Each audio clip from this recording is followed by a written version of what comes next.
औज़ुबिल्लाहि मिनश्शैतानिर्रजीम बिस्मिल्लाहिर्रहमानिर्रहीम। अस्सलाम वालेकुम व्यूअर्स, आज मैं एक और न्यू रेसिपी के साथ आई हूँ। आज हम बनाने लगे हैं मसाला बोटी, जिसे ओजरी भी कहते हैं। बहुत ही मज़े की, बहुत ही आसान ये रेसिपी है और बहुत ही ज़बरदस्त ये रेसिपी बनने वाली है, तो रेसिपी आपने एंड तक देखनी है।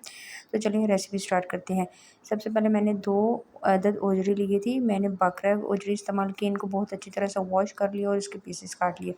अब इसमें कुछ चीज़ें डाल देते हैं। मैंने लहसुन डाल देना है, साबुत लहसुन। इसमें 2 अदद मैंने दरमियाने साइज़ के प्याज लिए थे, 2 ही अदद टमाटर लिए हैं। इसके अलावा इसमें कुछ मसाले डालेंगे। सूखा हुआ धनिया है, नमक है, हल्दी और लाल मिर्च का पाउडर। सारे मसाले आपने अपने टेस्ट के बराबर डालने हैं और तकरीबन इसमें मैं 3 गिलास पानी डालूँगी। 3 गिलास पानी डालने के बाद इसको अच्छी तरह से मिक्स करेंगे और प्रेशर को हम चला देंगे तकरीबन 30 मिनट के लिए। 30 मिनट बाद अच्छी तरह से हम चेक करेंगे कि हमारी बोटी गली है या नहीं। तो 30 मिनट बाद आपसे मुलाकात होती है।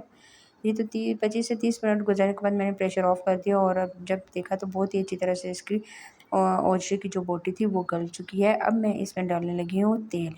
मैं सरसों का तेल इसमें शामिल करूँगी। सरसों के तेल से बहुत ही मज़े का इसका जायका आएगा। आप चाहें तो कुकिंग ऑयल भी इसमें शामिल कर सकते हैं। तकरीबन आधा कप मैंने इसमें सरसों का तेल डाला है।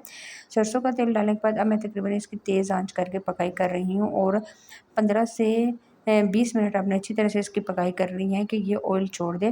साथ ही मैंने थोड़ा-सा हरा धनिया और मिर्ची भी डाल दी हैं। जी, तो अच्छी तरह से आप इसकी पकाई करनी है। तकरीबन 15 मिनट गुज़र गए हैं। अब ये देखें, बहुत ही अच्छी तरह से हमारी ओजरी तैयार हो गई है। बहुत ही मज़े की खुशबू आ रही है। इसको मैंने प्लेट में सर्व कर दिया है। बहुत ही आसान तरीके से मैंने आपको बनाना बताई है, तो आपने ये रेसिपी ज़रूर ट्राई करनी है। ट्राई करके आपको मुझे कमेंट्स में बताना है।